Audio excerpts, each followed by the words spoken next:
So, wow, that is a really good question. How did I meet fashion, or how did fashion meet me? Well, fashion goes way, way, way back into my childhood. Um, my grandmother was a first lady, so she always wore beautiful dresses, suits, skirts. Everything was just the ultimate feminine display of what a lady should look like. So I got a lot of that from her. And then my mother was the same, except my mother was more of a professional type of woman. And so I picked up a lot of her fashion style. My mother knew how to mix, match. She knew how to style. She even knew how to sew. So fashion was just something I picked up naturally. I think when I was a child, my mom told me I would come home, and this is when we used to collect the little napkins from school. I would collect little napkins from school, and I would sketch on them with my colored markers and just draw different outfits that I wished that I had, or that I liked, or that I saw. And I remember doing that. And these napkins were the kind that were thin, so a lot of times the marker would bleed through, but I didn't care. I knew what I sketched, and I knew what I created. Um, Fashion really, really became something that I loved, because when I was still working in corporate America, I was in medical sales. A lot of my clients, all of my clients were physicians. And so I had to dress a certain part. And back then, color was not very welcome in the medical sales arena. You really stuck to your neutrals, your taupes, your navies, your blacks, your creams, and that kind of thing.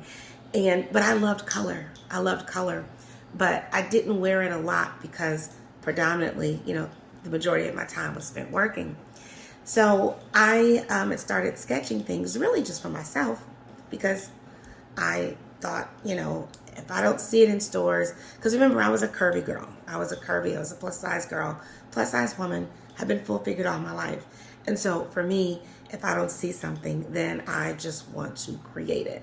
And so I started sketching my own designs, and really just for me, not for other women, but it was really just for me. And one of my sorority sisters came over, and she said, "What are you going to do with all these sketches?" She saw all of my sketches on my living room table. She said, "What are you going to do with all these?" And I said, "I don't know. These are just pieces for me." And she said, "You need to do something with these sketches." And so I started doing what I would say, just kind of doing my own fact finding. I'm very self-taught. My degree has nothing to do with fashion. And I'm the type of woman that if I don't see it, I will create it. And that's pretty much what I did. I am a go-getter. I'm the type of woman that says, "Hey, I don't know how to do this, but let me learn how." And one thing led to another. And I started actually designing my own clothes. I first went and sought help from a tailor to see how I could get my sketches to actual pieces for myself. And I started getting compliments from women liking the things that I was wearing for myself. And so I thought this might be something that I should push a little further. And so I started making 2s and 3s and 4s of things, just kind of duplicating what I was doing, but doing it different and selling those pieces. I remember in Chicago, I used to do trunk shows, and I would be invited to various women's houses, professional women. They would invite me in their homes. They would invite their girlfriends, and I would sell off on my rack. This was back in the days before we had Zelle and Cash App. These are the days when we were taking carbon copy. Carbon copy, you guys know what I'm talking about.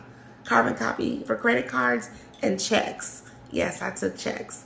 But that was where I started to see my business really develop into being basically profitable.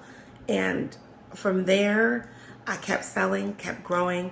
I started to sell online, which that started to be really big, because now I was getting customers in other states and other cities, and women that I never knew were buying clothes from me, which was really, really cool. And I started, just basically becoming more aware of my talent. And my brand, started doing numerous fashion shows. I was just doing a lot.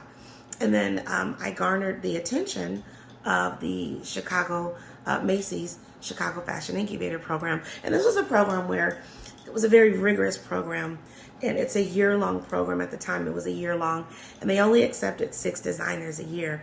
And so I was the first designer that they'd ever accepted for plus-size women. That was tremendous. That was when I left my corporate career and said, you know what, I better really, really, really take this serious. And I never pretty much looked back. And in 2018, I again garnered the attention of HSN and started working with them. Of course, that's the condensed version. I might have to do a whole nother video on that. But that's been definitely a dream come true. And my clothes are still being sold on HSN. And now I am working on producing another collection that is exclusive Siobhan Dorsey. And I can't wait to share that with you guys in the spring. So I guess you could say that's my story in a nutshell. I don't know. That's how fashion met me. Or maybe I met fashion. I don't know.